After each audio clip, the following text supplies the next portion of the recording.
Իհարկե դուք տեղյակ եք իմ դիրքորոշումներին,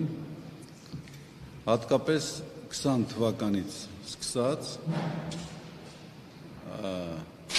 պատերազմի ողբերգական ավարտից հետո հատկապես։ Ես ձեզ ասեմ, որ 2018 թվականից սկսյալ ես խիստ որոշակի վերապահումներ ունեցել եմ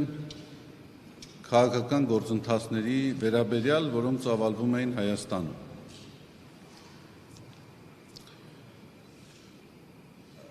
Իհարկե ես իմ վերապահումները հանրայնորեն, մասշտաբայնորեն չեմ արտահայտել,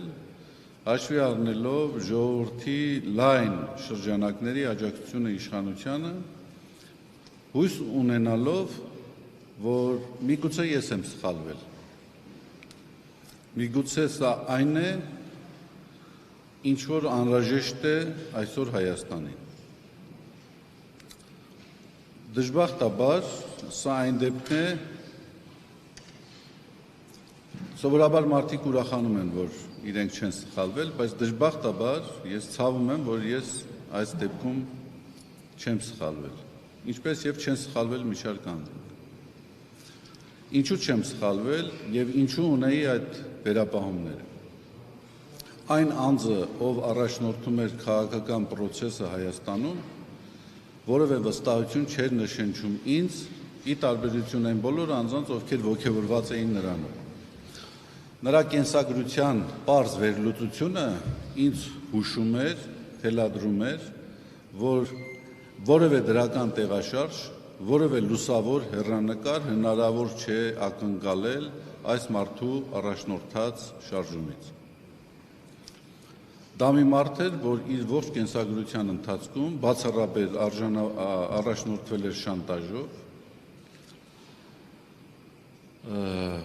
վիրավորական, զրպարտչական բնույթի գործելավոճով, որը արտացոլված է նաև իր կողմից հեղինակած գրքի մեջ։ Ես ակնարկում եմ երկրի հակառակ կողմը գիրքը։ Դուք երևի թե ծանոթ եք այդ գրքին, եւ դժվար էր դրական սպասումներ ունենալ մի մարդուց, որի աշխարհայացքը ուղղակիորեն արտացոլված է, դրոշմված է այդ գրքի մեջ։ Բայց իսեր Աստծո, ես չպետք է լինեի այն անձը, որը ժողովրդական սպասումները փորձեր խափանել, փորձել չարագուշակ մարգարեի պատմուճան հագնել։ Եվ դժբախտաբար 20 թվականին տեղի ունեցավ այն, ինչ որ բոլորիս կյանքը այսօր ավերել է, բոլորիս համար մեծագույն մտահոգություն է։ Մենք կորցրեցինք Արցախը, մենք կորցրեցինք ներազգային համերաշխությունը, կեղծ եւ արհեստական պատճառաբանություններով